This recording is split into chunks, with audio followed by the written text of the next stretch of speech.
மலையை ரசிச்சு பார்த்த, மலையை சிலோகித்து கவிதை எழுதிக்கிட்டு இருந்த நம்ம இன்னைக்கு பாத்தீங்கன்னா மழைக்காலம் வந்தாலே பயந்து நடக்கக்கூடிய சூழல்ல தான் இருந்துகிட்டு இருக்கோம். இந்தியாவுல சராசரியாக ஒரு வருடத்திற்கு 1500 பேர் காலநிலை மாற்றம் ஏற்படும் போது மரணத்தை தழுவி கொண்டிருக்கிறார்கள். 65% மேற்பட்ட மரணங்கள் மழைக்கால விபத்துக்கள் காரணமாகவும் நடக்கிற மரணங்கள். தமிழ்நாட்டுல மட்டும் சராசரியாக 30க்கும் மேற்பட்ட மரணங்கள் ஒவ்வொரு வருடமும் இந்த மழைக்கால விபத்துக்கள் காரணமாக நடந்துகிட்டு இருக்கு. மழைக்காலத்தில் நடக்கும் மரணங்கள்ல முக்கிய பங்கு வெள்ளத்தில் அடித்து செல்லப்படுவது, அதுக்கப்புறம் பாத்தீங்கன்னா வெள்ளம் நிறைந்திருக்கக்கூடிய பகுதிகளில் மக்கள் தெரியாம கால விட்டுறது, அதுக்கப்புறம் பாத்தீங்கன்னா மின்சாரம் தாக்கி மரணம் அடைவது, அதுக்கப்புறம் பாத்தீங்கன்னா இந்த பழைய கட்டிடங்கள் இடிந்து விழுவது, வீட்டின் சுவர்கள் இடிந்து விழுந்து ஆட்கள் மரணம் ஏற்படுவது, மரங்கள் சரிந்து விழுவது, இதுக்கப்புறம் சாலை விபத்துகள். மழை காலத்துல நம்மளை பாதுகாத்துக் கொள்வது நம்ம ஒவ்வொருவரின் கடமை. பெருவெள்ளம் நிறைந்திருக்கக்கூடிய பகுதிகள், தாழ்வான பகுதிகள், நீர்நிலைகள், தற்காலிகமாக தோண்டப்பட்டிருக்கும் குழிகள், பில்டிங் கட்டுறதுக்காக கட்டப்பட்டிருக்கும் குழிகள், இதுல இருந்து நம்ம விலகி இருப்பது ரொம்ப ரொம்ப முக்கியம். மழை காலத்தில் ஒருபோதும் மின்சாரம் சார்ந்த வேலைகளை நம்ம செய்யாம இருப்பது,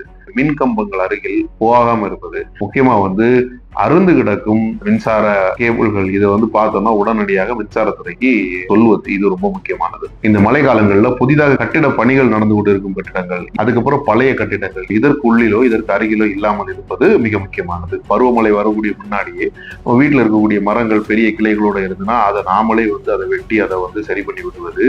அதுபோல மழை காலங்களில பெரிய மரங்கள், கிளைகள் காய்ந்திருக்கக்கூடிய மரங்கள் இதற்கு கீழேயோ இதற்கு பக்கத்திலேயோ போய் ஒதுங்காமல் இருப்பது, வாகனங்களை அங்க நிறுத்தாம இருக்கிறது ரொம்ப ரொம்ப முக்கியம். மழை காலத்துல வெளியே வாகனம் ஓட்டும் போது, முக்கியமாக இருசக்கர வாகனங்கள் ஓட்டும் போது முழுமையான பாதுகாப்பு உபகரணங்கள் பயன்படுத்தி வாகனங்கள் ஓட்டுறது, அதுக்கப்புறம் வேகங்களை குறைப்பது, வண்டிகளுக்கு மிக அருகில் நெருங்கி போய் வாகனங்கள் ஓட்டாமல் இருப்பது, வண்டி ஓட்டும் போது உங்களுக்கு கண்ணு தெரியாத அளவு மழை பெஞ்சிட்டு இருந்தா வாகனத்தை ஓட்டாம சைட்ல ஒதுங்கி நிற்கிறது, இது ரொம்ப ரொம்ப முக்கியம். முக்கியமா குழந்தைகள் வீட்டுக்கு வெளியே போறது, இல்ல பால்கனில விளையாடுவது, கார் பார்க்கிங்ல போய் விளையாடுவது, இதுகளை தடுக்க வேண்டியது முக்கியமான விஷயம்.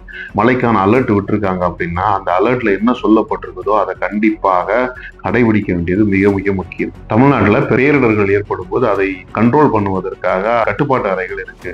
மாவட்ட கட்டுப்பாட்டு அறை 1077 எண்ணும், மாநில கட்டுப்பாட்டு அறைக்கு 1070 என 2 எண்கள் இருக்கு. மழை காலத்துல ஏதாவது தவறுதலா நடந்துருச்சுன்னா நாமளே அதை சரி பண்ணாம அதற்கான துறைகளுக்கு அழைத்து அவங்களோட உதவியை நாடுறது மிக மிக முக்கியம். மழையை ரசிப்போம், பாதுகாப்பாக இருப்போம். பி சேஃப் மக்களே.